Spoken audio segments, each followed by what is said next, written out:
What to Play presents the 25 best new games this year. Just a reminder, this is not a ranked list. The video showcases games that reached a score of 8.30 and above. If you're curious which other 2021 titles didn't make the cut, you can check our website at whattoplay.com/new. On with the show. Super Mario 3D World and Bowser's Fury. Nintendo once again gives us another reason to buy their famed Mario titles. This re-release is a celebration of all the great things the series has to offer, including a special campaign that's sure to satisfy longtime fans. With 61 critic reviews and over 13,000 user reviews, this theme park-like adventure is considered the Switch's best so far this year. This is for my fellow hunters! Let's go! Monster Hunter Rise. Capcom's streak of good games this year proves they are back on track. Rise is the most accessible Monster Hunter game to date. It welcomes all newbies to the series with open arms, and a wire bug that lets us swing around the map like Spider-Man. Its deceptively complex systems and satisfying gameplay make this a strong title to play with friends. Hold it right there. Look at these dolls. Almost forgot they used to be humans. Ay, ay, ay. Do you want to know what this story is really about? Huh? It Takes Two. This project from the team behind A Way Out is a co-op game you can play with your significant other or friend, and it has a lot of surprises in store. Its whimsical tale of Cody and May is like a long-winded marriage seminar, but its unpredictability coupled with a lengthy story makes it worth the $60, especially on the PC where it received its highest play score. Can someone please tell me what the hell is going on here? No. The place is full of nothing but blood and death. Resident Evil Village. If it isn't the talk of the town, Capcom's latest RE is winning the best 2021 game so far on our community page. Resident Evil celebrates its 25th anniversary with its impressive new chapter. Lady D isn't the only good thing about the title.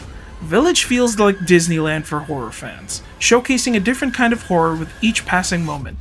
Every corner of its decrepit village is filled with detail, including Ethan's poor hands.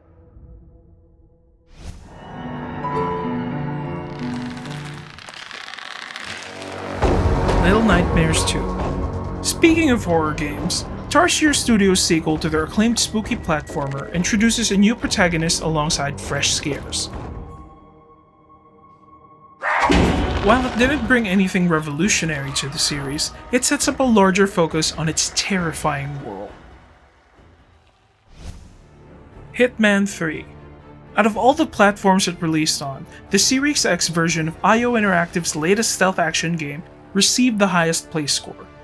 This game is one of the few titles that push the limits of Microsoft's new-gen machine. Letting us breeze through assassination contracts in 4K was exactly what it needed to show us what it could do.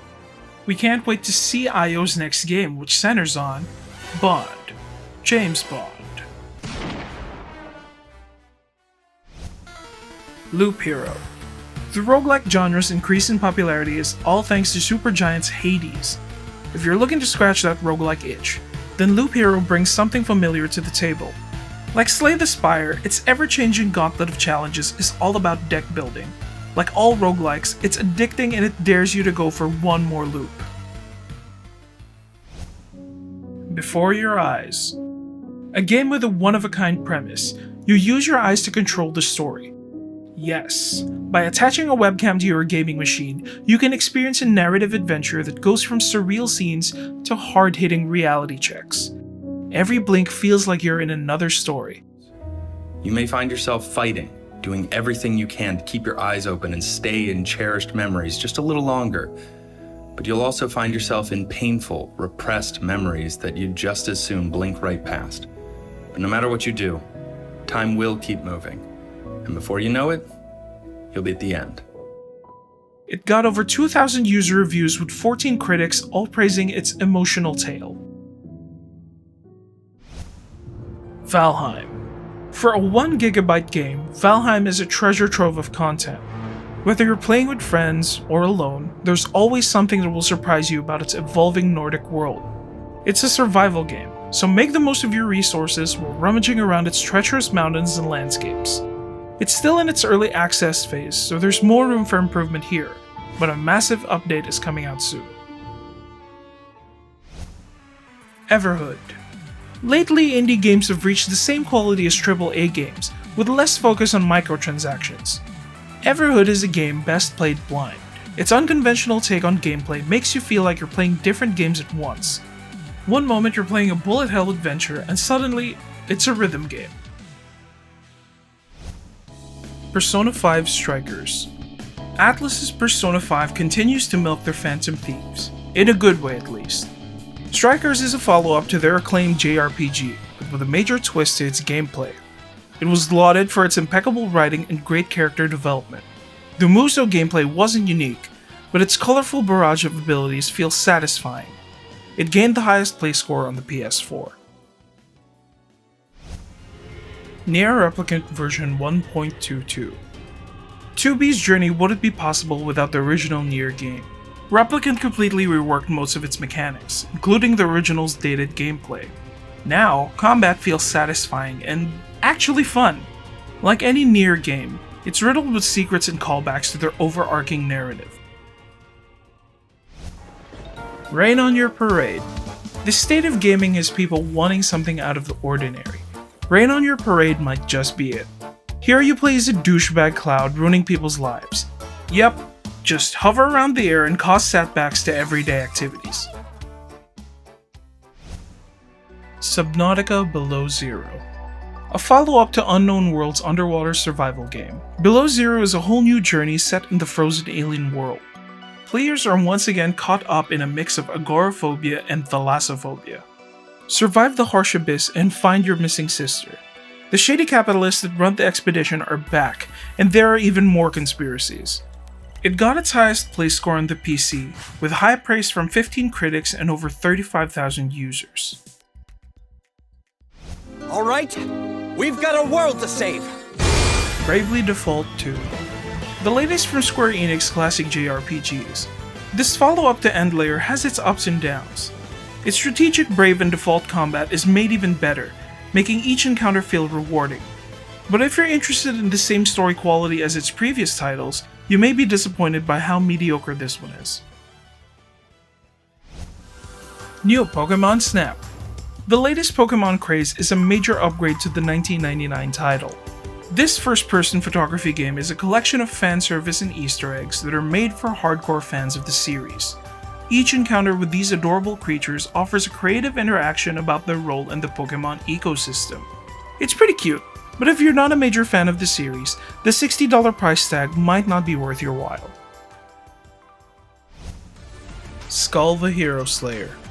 This action-packed roguelike didn't introduce anything new to the long list of indie titles out there, but its charming protagonist and its gorgeous art style makes up for it. Skull's multiple abilities gives more room for experimentation after every death.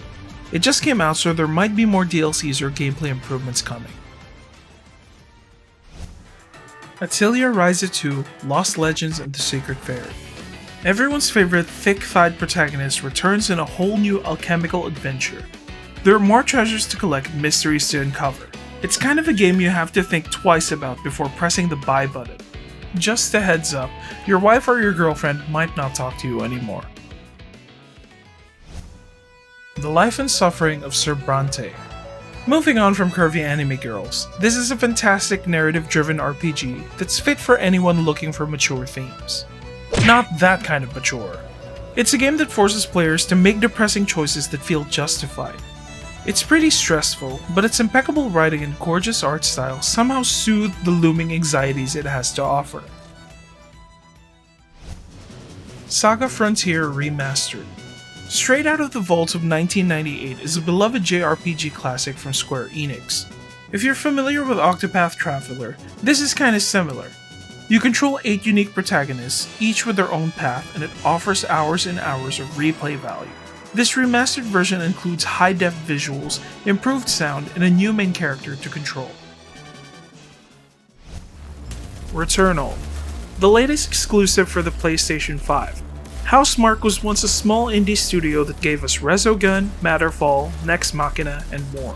Now their newfound AAA contract takes players into an eerie Lovecraftian world. Returnal's fast-paced roguelike gameplay is satisfying as each death lets players learn more about the story and upgrade their character. It still needs a save system though. Mass Effect Legendary Edition. We can finally play BioWare's award-winning science fiction trilogy in its definitive version. This remastered saga comes with everything Mass Effect was praised for, like its fantastic story, solid gunplay, and memorable characters. The visuals, sound, and controls are tweaked for seamless action in Commander Shepard's journey. It's the highest rated game on the PS4 with a play score of 9.02. Crash Bandicoot 4 It's About Time. Crash's Return came out last year, but the Switch version just arrived recently. It's pretty much the same as its other versions, but Nintendo's hybrid console somehow fits the platformer feel of the franchise. It's still challenging for new players, but with enough practice, you'd be breezing through the stages in no time. Days Gone. Bend Studios' open-world zombie game is no longer a PlayStation exclusive. For a game that just came out recently, Days Gone is a decent play score that easily gives it a spot on the list. As of the moment, the PC port is surprisingly well optimized. Some reviewers even stated that it's a major upgrade compared to its console counterpart. Demeo. We end this list with a VR title. Demeo is a dungeon crawler fantasy RPG where you survive the relentless onslaught of monsters in the underworld. Select from unique characters and play with up to 4 players. For players who can't afford VR gear, don't worry. The devs announced that they were working on a non-VR version, and it'll come out soon.